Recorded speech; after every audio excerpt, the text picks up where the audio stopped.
একেবারেই অবিশ্বাস্য রকমভাবে একটি জরিপের ফলাফল নিয়ে আপনাদের সামনে এসেছে। আমার ইউটিউব চ্যানেলের কমিউনিটিতে আপনারা গেলে সেই ফলাফলটি দেখতে পাবেন, সেই জরিপটি আপনারা দেখতে পাবেন। আমার দিক থেকে সেই জরিপে কোনো ধরনের কোনো কারসাজি নেই। অনেকেই জরিপগুলোর ফলাফলে আবার আমাকে অভিযুক্ত করেন যে আমি হয়তো কোনো কারসাজি করেছি। এমন কোনো কিছু করা সম্ভব নয়। ৫০,০০০ মানুষ এই জরিপে অংশগ্রহণ করেছেন এবং মানুষের হিসেবে এই সংখ্যাটা হয়তো খুব বেশি কিছু নয়। কারণ অন্যান্য যারা পলিটিক্যাল অ্যানালাইসিস করেন বা ভিডিও বানান, তাদের সেই চ্যানেলগুলোতে অনেক বেশি পরিমাণে সাবস্ক্রাইবার রয়েছেন এবং তারা অনেক অ্যাক্টিভ। আমার এই চ্যানেলে সেই তুলনায় সাবস্ক্রাইবারের সংখ্যা কম এবং অনেকেই বলেন যে তাও যেটা আছে ৩ লাখের উপরে সাবস্ক্রাইবার, সেই তুলনায় জরিপে অংশগ্রহণকারী বা ভিডিওতে ভিউজের পরিমাণ কম কেন? এটা একটা ব্যাখ্যা দিয়ে আমি মূল ভিডিওতে যাচ্ছি। এটার ব্যাখ্যাটা হচ্ছে আমার এই চ্যানেলটি মূলত আ একটি বিনোদনের চ্যানেল ছিল।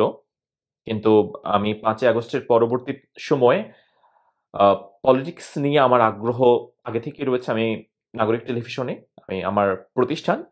আ সেখানে আমি পলিটিক্যাল শো হোস্ট করে থাকি বিভিন্ন সময়ে। তো আমি ভাবলাম যে আমি একটু কথা বলি, আমার নিজস্ব ভাবনাগুলো আমি আপনাদের সঙ্গে জানাই। সেই থেকে মাত্র ১.৫ মাস ধরে গত মাসের শুরুর দিক থেকে আমি পলিটিক্যাল এনালাইসিস ভিডিও আমি দেয়া শুরু করেছি। তো এর মধ্যে আপনারা ব্যাপক সাড়া দিয়েছেন। যারা মূলত বিনোদন পছন্দ করেন, আ আমার এখানে সাবস্ক্রাইবারের সংখ্যা তারাই বেশি এখানে। তো সেই কারণে আসলে পলিটিক্যাল এনালাইসিস বা পলিটিক্যাল ভিডিওর যারা দেখেন সেই সাবস্ক্রাইবারের সংখ্যা আমার এখানে খুব বেশি নয়। তাও আমাকে যারা পছন্দ করেন অনেকেই আমাকে সাবস্ক্রাইব করেছেন। অনেক ধন্যবাদ আপনাদেরকে। তো যত দিন যাচ্ছে মানুষের অংশগ্রহণ বাড়ছে এবং আমি চাই আপনারা থাকেন এবং আমার কোনো কথায় যদি আপনারা কষ্ট পান সেটা যেকোনো ধর্মের, মতের, যেকোনো রাজনৈতিক দলের হতে পারে। আমাকে জানাবেন আপনারা কমেন্টস বক্সে, আমাকে ক্ষমা করবেন। তো সেই জরিপের ফলাফলটা দিয়ে শুরু করি। ৫০,০০০ মানুষ এই জরিপে অংশগ্রহণ করেছেন। জরিপে একটি প্রশ্ন ছিল, সেই প্রশ্নটা হচ্ছে আগামী বাংলাদেশে রাষ্ট্র ক্ষমতায় আপনারা কাকে দেখতে চান? এই জরিপে আমি মাত্র ২ টি অপশন রেখেছি। যে ২ টি অপশন বাংলাদেশে এই মুহূর্তে সবচাইতে বেশি আলোচিত যে ২ টি নাম।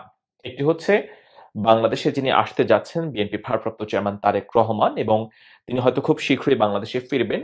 রাষ্ট্রপতি মোহাম্মদ শাহাবুদ্দিন সাহেব তাকে বিজয় দিবসের অনুষ্ঠানে তিনি আমন্ত্রণ জানিয়েছেন বঙ্গভবনে। হয়তো তিনি ফিরবেন না বা নাও ফিরতে পারেন বা শীঘ্র হয়তো ফিরবেন তিনি। আরেকজন যার ফিরে আসার সম্ভাবনা এই মুহূর্তে আমরা দেখছি না, সাবেক সরকার প্রধান শেখ হাসিনা, যাকে ৫ই আগস্ট ক্ষমতা হারিয়ে দেশ ছেড়ে চলে যেতে হয়েছে, যিনি এই মুহূর্তে ভারতে রয়েছেন, সেখানে আশ্রয়ে তিনি রয়েছেন। এই ২ টি নাম এবং বরাবরের মতোই যেটি বেশ কয়েকটি জরিপ আমরা দেখতে পেয়েছি বিগত বেশ কয়েকটি জরিপে, শেখ হাসিনা অনেক, অনেক, অনেক, অনেক দূর এগিয়ে রয়েছেন বিএনপির ভারপ্রাপ্ত চেয়ারম্যান তারেক রহমানের কাছ থেকে। এখন অনেকেই বলতে পারেন যে আমি তারেক রহমান এবং শেখ হাসিনা ২ টি নাম আমি একসাথে কেন দিয়েছি? কারণ হচ্ছে আওয়ামী লীগের প্রধান হিসেবে আমরা শেখ হাসিনাকে অ্যাক্টিভ দেখি এখনো পর্যন্ত। কারণ তিনি যুক্তরাষ্ট্র বা যুক্তরাজ্য আওয়ামী লীগের অনুষ্ঠানেও তিনিই কথা বলেছেন আওয়ামী লীগের হয়ে। আর বিএনপির প্রধান হিসেবে যদিও বিএনপি চেয়ারপারসন বেগম খালেদা জিয়া, কিন্তু তিনি যেহেতু শারীরিকভাবে সক্ষম নন এই মুহূর্তে, আমরা বিএনপির ভারপ্রাপ্ত চেয়ারম্যান তারেক রহমানকেই আমরা দেখি বিএনপির স্পোকস পারসন বা বিএনপির প্রধান হিসেবে আমরা তাকেই দেখি। তো সেই কারণে আমি বাংলাদেশের বড় এই ২ টি রাজনৈতিক দলের এই ২ বড় বা ২ প্রধান মানুষের নামই দিয়েছি এবং যে ফলাফলটা আমাকে খুব আশ্চর্য করেছে বা অবিশ্বাস্য মনে হয়েছে আমার কাছে। ৫০,০০০ মানুষের মধ্যে মাত্র ১২% মানুষ আ তারেক রহমানকেই আগামীর বাংলাদেশের রাষ্ট্র ক্ষমতায় দেখতে চান। অন্যদিকে ৮৮% মানুষ আ শেখ হাসিনাকেই আবারও বাংলাদেশের রাষ্ট্র ক্ষমতায় দেখতে চান। যেটা আমাকে খুবই মানে এটা আসলে ১ম নয়। এর আগেও আমি যে কয়েকটি জরিপ দিয়েছিলাম, প্রায় প্রত্যেকটা জরিপে একই রকমভাবে আসলে আমি ফলাফল পেয়েছি। আ এবং শেখ হাসিনা সরকারের পতনের সময় বা সেই জুলাই-আগস্টের আন্দোলনের সময় আমি জরিপ দিয়েছিলাম। সেই জরিপগুলোতে যদিও শেখ হাসিনার গ্রাফ অনেক নিচে ছিল। একেবারে ৫% ৬% বা আওয়ামী লীগের প্রতি ৫ বা ১০ মেক্সিমাম ৭ বা ১০% মানুষের আস্থা। সেটা এই মুহূর্তে এসে আমি জানি না খুব অবাকভাবে বা এটা অবিশ্বাস্য রকমভাবে তারা যোজন, যোজন এগিয়ে তাদের অন্য যে নামগুলো দিচ্ছে বা প্রতিপক্ষ দিচ্ছে তাদের কাছ থেকে।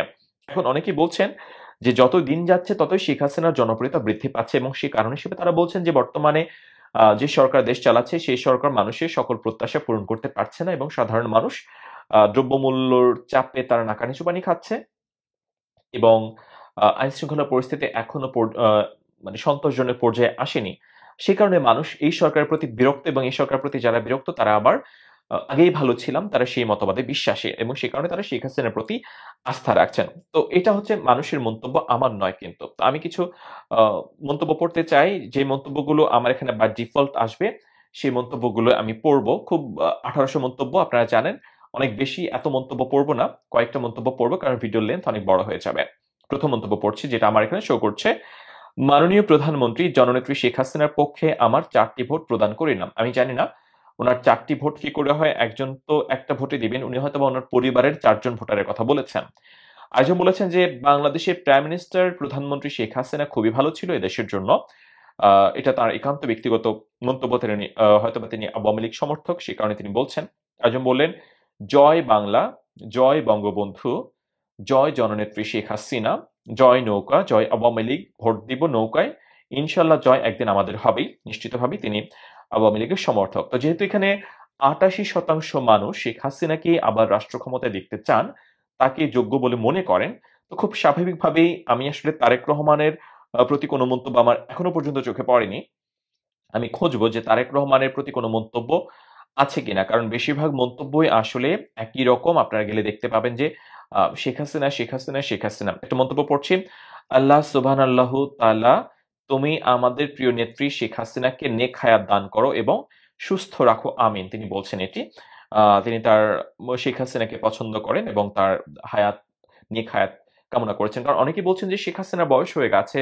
৭৮ বছর বয়স, তিনি ৭৯ বছরে পা রেখেছেন সেপ্টেম্বরে এবং তার পক্ষে আবারও বাংলাদেশে প্রতিকূল পরিস্থিতিতে এসে তার দলকে গুছিয়ে, দলকে সংগঠিত করে আবারও রাষ্ট্র ক্ষমতায় নিয়ে যাওয়া এটা তার পক্ষে হয়তো কোনোভাবেই সম্ভব হবে না। তো তিনি চাইছেন যে শেখ হাসিনার নেক হায়াত মহান রব্বুল আলামিন দিক। আরেকটা মন্তব্য পড়ি। বাংলাদেশ আওয়ামী লীগের বিকল্প নেই। আওয়ামী লীগের হাতে এদেশের উন্নয়ন, এদেশের নিরাপত্তা, এদেশের শান্তি, এদেশের অর্থনীতি এগিয়ে যাবে ইনশাআল্লাহ। তিনি বলছেন। মানে সকল মন্তব্য একই রকম। একটা মন্তব্য পড়ি একটু বড় এটি। আমি জননেত্রী শেখ হাসিনাকে ক্ষমতায় দেখতে চাই। তিনি কখনো দেশের স্বার্থবিরোধী কাজ করেননি। তিনি সমানতালে ভারত, চীন, ফ্রান্স, রাশিয়া, আমেরিকা সবার সাথেই বন্ধুত্বপূর্ণ সম্পর্ক রেখেছেন। তিনি দেশের স্বার্থে অন্য কোনো দেশের মন রক্ষার জন্য কোনো স্বদেশ বিরোধী কোনো কাজ করেন নাই। আর ওনার শাসনামলে যে দুর্নীতির কথা বলা হচ্ছে সেটি প্রত্যেকের শাসনামলে কম বেশি হয়। বঙ্গবন্ধু নিজেই বলেছিলেন দুর্নীতিবাজদের কথা, যা প্রত্যেক দেশে রয়েছে। ইনশাল্লাহ আগামীতে প্রধানমন্ত্রী এই সকল দুর্নীতিবাজদের কঠোর হস্তে দমন করবেন। তিনিও আশাবাদী শেখ হাসিনা আবারও রাষ্ট্র ক্ষমতায় আসবেন। আমি আপনাদের সাথে কথা বলতে বলতে আমি অনেকগুলো মন্তব্য স্ক্রল করে যাচ্ছি। আমি একটু বড় মন্তব্য খুঁজছি যেখানে হয়তো বিস্তারিত ব্যাখ্যা থাকবে তারা কেন শেখ হাসিনাকে ভোট দিয়েছেন বা জরিপে অংশ নিয়েছেন শেখ হাসিনার পক্ষে, বা তারা কেন তারেক রহমান সাহেবের পক্ষে অংশ নিয়েছেন। কিন্তু আমি তারেক রহমানের পক্ষে একটা মন্তব্য আমি এখনো পর্যন্ত পাইনি এবং শেখ হাসিনার পক্ষে যে মন্তব্য বেশিরভাগ মন্তব্যই হচ্ছে শেখ হাসিনাকে তারা চান, ফিরে চান। বড় কোনো মন্তব্য আমি পাচ্ছি না। একটা মন্তব্য পড়ে আমি শেষ করবো এই ভিডিও। সেটি হচ্ছে, প্রশ্ন যখন নেতৃত্বের, সেখানে শেখ হাসিনার বিকল্প কেউ নেই। হোক না সে ফ্যাসিস্ট, কিন্তু সে দেশটাকে শক্ত হাতে নেতৃত্ব দিয়েছিল, অভূতপূর্ব উন্নয়ন ঘটিয়েছিল। বাংলার মানুষ এটা দেরিতে হলেও বুঝতে পেরেছে। তাই আগামীতেও শেখ হাসিনা ও পরিশুদ্ধ আওয়ামী লীগকে দেখতে চায়। এখানে আমি উনার শেষ লাইনটা যেটা বলেছেন উনি, পরিশুদ্ধ আওয়ামী লীগ, আমি এই কথার সাথে আমি একমত যে আওয়ামী লীগ অনেক প্রাচীন একটি রাজনৈতিক দল। এই আওয়ামী লীগ ভাষা আন্দোলনের অবদান রয়েছে। আওয়ামী লীগ বাংলাদেশ নামক রাষ্ট্র সৃষ্টিতে অবদান রয়েছে এবং এই আওয়ামী লীগ যারা অন্যায় অপকর্মের সঙ্গে জড়িত, প্রত্যেক অপকর্ম যারা করেছে, প্রত্যেক অপরাধীর কঠোর শাস্তি নিশ্চিত করতে হবে। তারা যেন কোনোভাবে ছাড় না পায় সেটা নিশ্চিত করতে হবে এবং তারপর একটি পরিশুদ্ধ আওয়ামী লীগ যারা দেশের জন্য, জনগণের জন্য কাজ করবে, নিজের আখের গোছাবেন না, দুর্নীতির সঙ্গে জড়িত হবে না, তেমন একটি আওয়ামী লীগ যেন বাংলাদেশে আবার রাজনীতি করতে পারে, আমি সেটাই চাইবো। অনেক ধন্যবাদ যারা এতক্ষণ আমার ভিডিওটি দেখলেন এবং অনেকেই প্রশ্ন করেন যে আপনার এখানে বা অনেকে আমাকে দাঁড়ালো বলছেন, কিন্তু আসলে আমার তো কিছু করার নেই। আমাকে যারা সাবস্ক্রাইব করেন আমি তো তাদেরকে বাধ্য করতে পারি না, বা সাবস্ক্রাইবারদেরকে তো এখানে কোনোভাবে প্রভাবিত করতে পারি না। আপনারা ওনাকে ভোট দিবেন, আপনারা ওনাকে ভোট দিবেন। সাবস্ক্রাইবারদের হাতে ফোন রয়েছে, তারা নিজেদের স্বাধীন ইচ্ছায় তারা তাদের মত প্রকাশ করেন এবং সেই মত টা আমি আমার চ্যানেলে প্রকাশ করি ফলাফল হিসেবে। এখানে আমার কোনো প্রভাব নেই। অনেক ধন্যবাদ যারা দেখলেন। আল্লাহ হাফেজ। আসসালামু আলাইকুম।